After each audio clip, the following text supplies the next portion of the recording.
right, the Soft Lock is a segment on the podcast where one of our mega marks from Patreon gives us a topic to debate, a question to answer. It is a question of the week with a fancy name. This week it comes to you from our friend, the Elder Spork. And Spork's question is, vert or street? And where did we skate? And where are our favorite spots? I added that little last part in just because I wanted to know where you skated, George. But vert or street? Obviously street, because street. You know, wherever you can. We all put wax on our curbs outside of our house. It probably took years for that to finally deteriorate and not be there anymore. I remember coating that shit just to do my little grinds. These kids at school sold it. They would just melt candles into like a puck shape, wrap it up real nice, put a sticker on it. We would all buy it. I'm only a couple years older than you, so like we're from the same time as like, you know, now you go to school, you're in high school, you're in middle school. They don't have those things on like the benches at school. Like if there's a lip somewhere at a you know, in school in early 2000s, there's nothing really that's, you know, they have those things that they put on to keep kids from grinding on them. Yeah. You don't have that back then. Like you free skate any bench you want. Hell yeah, we did. There was a school near my house that was abandoned for a while. It was a middle school, and oh boy, did that place get abused. There was one kid that jumped off a roof and broke his legs with his skateboard because, you know, that's smart to do. There was a lot of onto a ramp or just no, there was no ramp. It was just onto the ground. Yeah.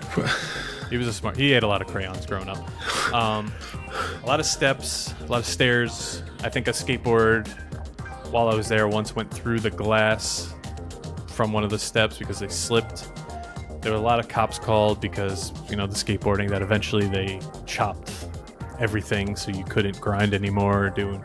Now that it's like a big athletic center, it's not a school anymore. They finally redid it, but oh my God, the skateboarders around this town destroyed that place for the few years that it existed. Yeah, we had the same kind of thing where it was just a really long series of strip malls on a major road. So it'd be like strip mall intersection, and we would just bounce from one to another. And every one of them had different flower beds or seating arrangements or, you know, whatever that you could just very easily throw some wax on and get going. But the best, and I still to this day, every now and then we'll take out my board that's sitting behind me and just go for a ride. There is no better feeling than a freshly paved road. And I remember as a kid, even just being like, especially on not like a cruiser board, like on a regular like skateboard. Oh yeah, that freshly smoothed paved ground was just like, as soon as your wheels hit it, and it with some fresh bearings, like the rumble to the whoosh.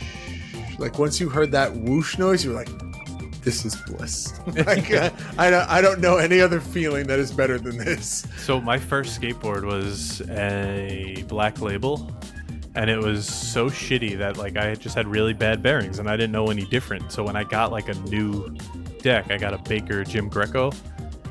And like it actually had like nice wheels and bearings. I was like, oh my God, this is what it should have been like this whole time. Oh man, I don't even remember what I had a hand-me-down birdhouse. I still have both mine in the garage over here. No, I think every deck that I had either broke or was given to someone else when I was like, all right, I can't do this anymore. Yeah. I was the kid that was always hurt. So like at a certain point I was like, all right, I gotta hang up the boots here because clearly I'm not good at this. You know what I loved was putting decks together. Oh my so like God. People needed help. My favorite. No one knew how to do grip tape. I knew how to do grip tape. Like guys, it's the most satisfying thing in the world. So satisfying, and then you get like fancy with it. You start doing designs and stuff. Like I had like camo mixed in. Oh, it was so much fun. John, it's almost like we were setting ourselves up for a creative outlet in our future as graphic designers. Yeah, it's crazy to think that on our wrestling podcast, the two people who are graphic designers are also the same two people who enjoyed doing the creative part of putting a deck together.